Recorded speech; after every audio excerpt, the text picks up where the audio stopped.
I think if I was going to be totally cynical, I would say that at the moment it's serving Israel's war aims, but maybe not entirely America's war aims as far as we can see them. I think most Americans, well, I may be wrong about this, I'm not in America, but I think most Americans thought this was about regime change. I think they thought that all the rhetoric coming out of Washington and people who not necessarily the government itself, the president himself, but certainly some of the people supporting the war was it was time to end this regime once and for all. We don't seem at the moment to be any nearer that goal. There have been many other developments overnight. A huge fire has engulfed a tower in Kuwait. Missile and drone attacks have been reported across the Gulf. In Tehran, oil depots were struck by intense aerial bombardment. Israel has warned residents in southern Beirut to evacuate as it targets Hezbollah. In the US, Donald Trump had quite a few things on his mind, including his view on the Kurds. He doesn't want them to get involved in the conflict. Here he is speaking to reporters on board a rather noisy Air Force One. And I don't want the Kurds going in. I don't want to see the Kurds get hurt, get killed. We've had a good relation. They're willing to go in, but I've told them I don't want them to go in. The war is complicated enough without getting the Kurds involved. Well, Times correspondent Richard Spencer is in Erbil in Iraq, a Kurdish region close to the Iranian border. Good to speak to you again, Richard. Trump doesn't want the Kurds involved. How have his comments been received where you are? Well, it's a bit early to hear that yet. People are just waking up here. Yesterday, we thought that they were supposed to be going in. Now we're being told they're not supposed to be going in.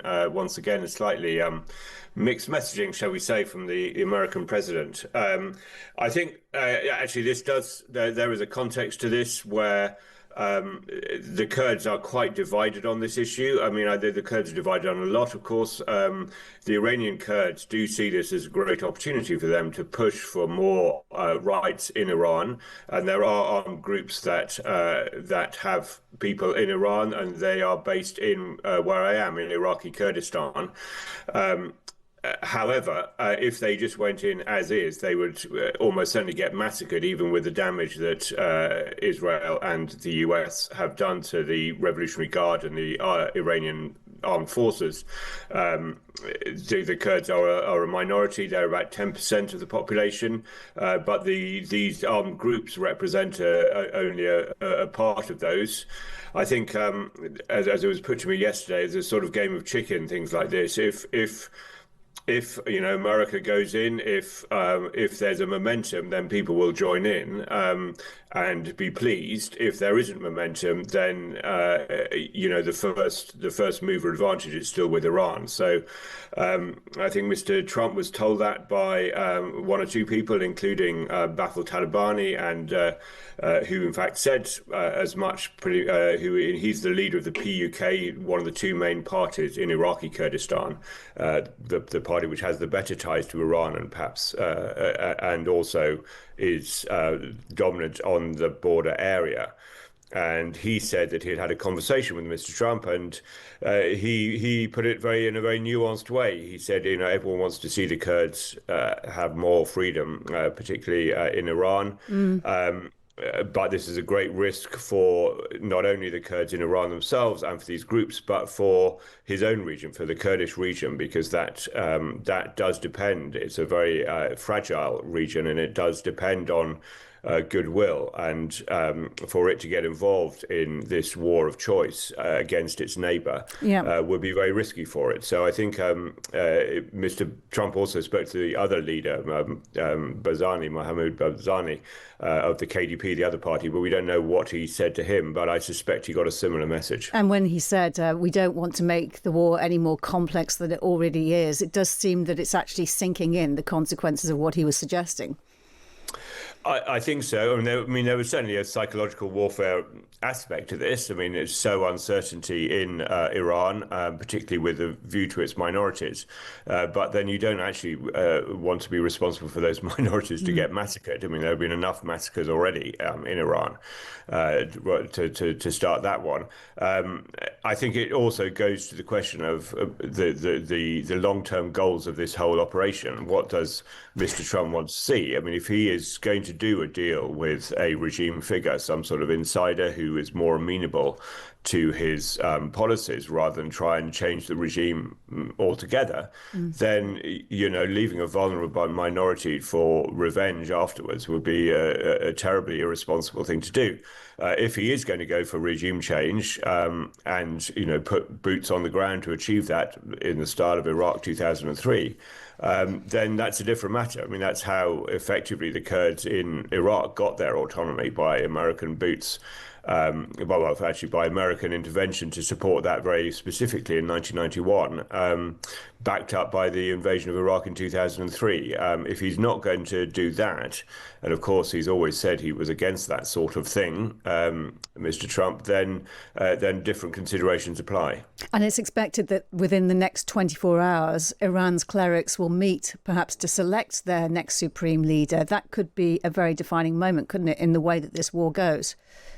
Clearly very defining. Mr. Trump, lots of jokes about him saying he wants to say, cartoons appearing of him in clerical garb sitting on the council of experts, these sort of these old clerics and others who will choose the new leader. He said he won't accept Mojtaba Khamenei, the son of the old leader. So there's one simple question is whether they will go ahead and elect him. He's the rumoured candidate. We know there are quite a lot of divisions within the Iranian regime on this point. So that is going to be fascinating. If he doesn't get it, who will? Will it be someone who is prepared to make some sort of deal with America? Or will the condition of whoever is elected be that he doubles down on the theory of resistance, which has been the ideological cornerstone of the Islamic Republic since the start? And you're joining us from Erbil. How has it been for you overnight? You see, we had a couple of bangs overhead. There was a sort of a missile attack on the American base near Erbil, just near the airport in Erbil, which is pretty much closed it is closed to flights, but they do seem to have been intercepted. They were the double bangs, sort of indicative of interception efforts. Nothing too much to worry about. Just over a week now since this all started. I'd just like to get your overview on the situation of the war at this point.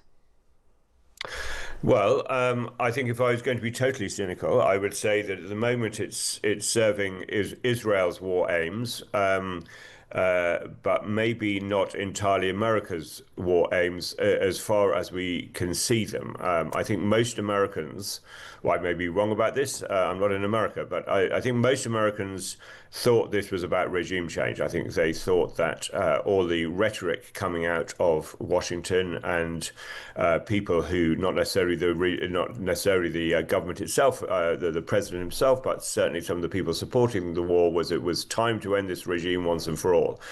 We don't seem at the moment to be any nearer that goal. On the other hand, huge damage has been done clearly to Iran's military capabilities, and Israel was always more concerned, I think, to weaken Iran and ensure that its military capabilities were massively damaged, and of course its nuclear capabilities.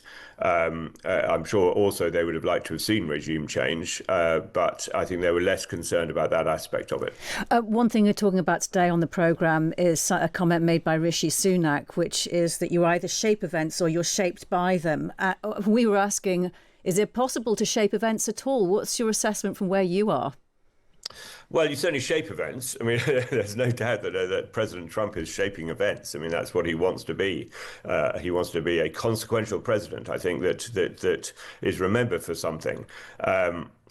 Whether he can shape it in exactly the way he wants, I mean, that's the big trouble. I mean, George Bush wanted to reshape the Middle East, and he did indeed reshape the Middle East. It just wasn't quite in the direction he intended. Barack Obama wanted to pivot to Asia. If you remember, he wanted to stop these, a bit like President Trump himself. He wanted to stop these crazy wars in the Middle East and start concentrating on the more long-term problem of how you deal with the rise of China and how you deal with how you make America look west as well as east, given the importance of the Pacific as a industrial and population and new tech hub.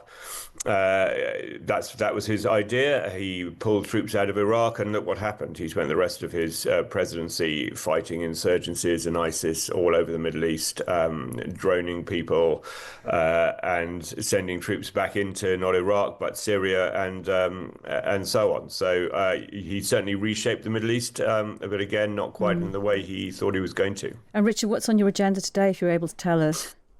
Well, I think we're going to be looking more at this issue of the Iranian Kurds and how they react to the, as I say, somewhat mixed messages they're getting from Washington. Richard Spencer in Erbil in Iraq, thank you very much for your time. Good to speak to you this morning.